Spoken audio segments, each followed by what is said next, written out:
Fun fact, this is honestly the best film to use Elton John's Tiny Dancer since Almost Famous all the way back in the 2000s. And, well, it should be, since it's Elton John's own biographical film. It's his music that's being used. Then again, Bohemian Rhapsody was kind of a disaster.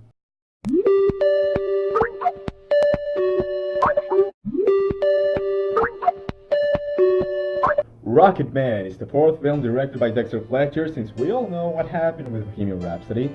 It stars Taron Egerton, Jamie Bell, Richard Madden, Bryce Dallas Howard, among some others, and it's a real-life fantasy, as credited by the advertisements for the film, of Elton John's road to success as a musician, as well as his upbringing with the discovery of his talent and his struggles with fame and his own personal life.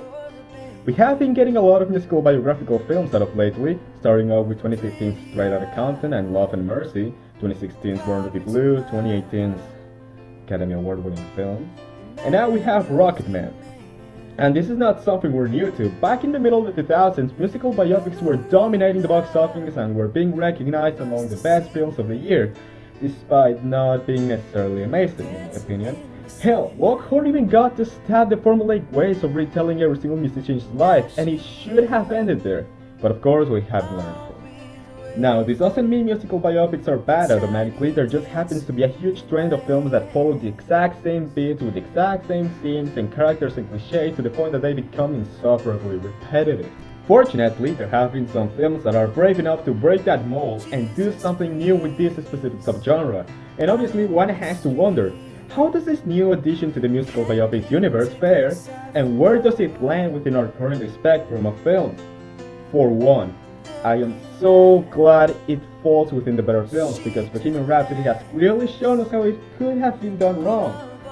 And given that it involved the guy who shot everything during the last 2 weeks of production, I have to admit that I was a little worried. It all changed, however, during the opening minutes of the film. We see a flamboyantly dressed Elton John walking through a hallway to the sounds of thousands of cheering fans, which lead us to what the film does so great. It doesn't quite subvert expectations, but it takes those cliches and dead beats and injects them with vigorous and roaring life. Yes, some seconds after Elton John walks in, we go into a flashback to learn of his early years and his backstory, but this doesn't happen when Elton John is about to enter the biggest concert of his life. It happens after he enters rehabilitation. When we do go back in time, we're shown the approach Rocketman is taking, which is that of an actual musical biopic. Not just using the artist's songs as a way of cheap marketing or boring way to end in some montage that passes time, but to make them part of the scenes and part of the story that is being told. It breaks into a musical number with their young original Dwight, and it's ever so full of joy.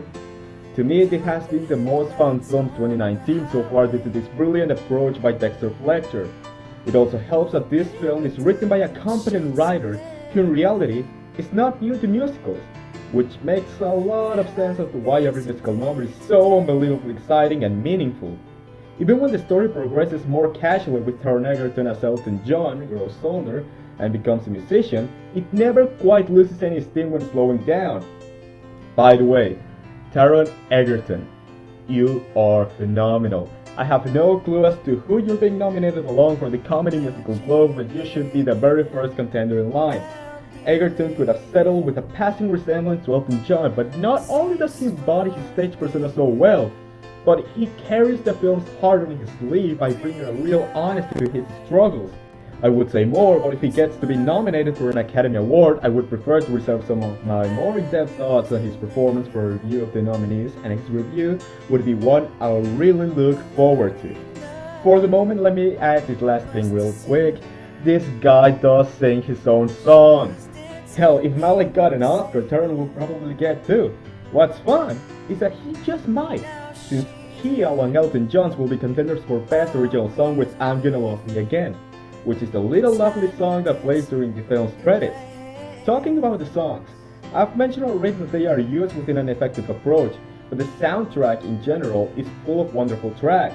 I had shivers down my spine the second time Dancer came in.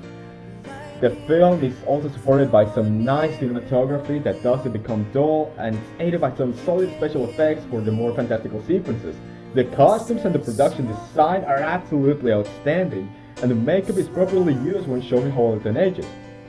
Going back to the cast, Jamie Bell is strong too and does a nice job with a character that could have become repetitive, except it never happens. He also shines whenever he's given his own bigger focus in the story. This is how you properly handle a supporting character. Now I really like the film a lot, but let's not quite go gaga over it yet. The film does have some small problems. Some of the other supporting characters are somewhat limited by their parts and can unfortunately come off as one-dimensional. The film goes through a bit of an interlude before picking things back up, and some might have problems either with the first watch or in additional rewatches. And just like I mentioned earlier, the film does indeed still go through some pretty common beats.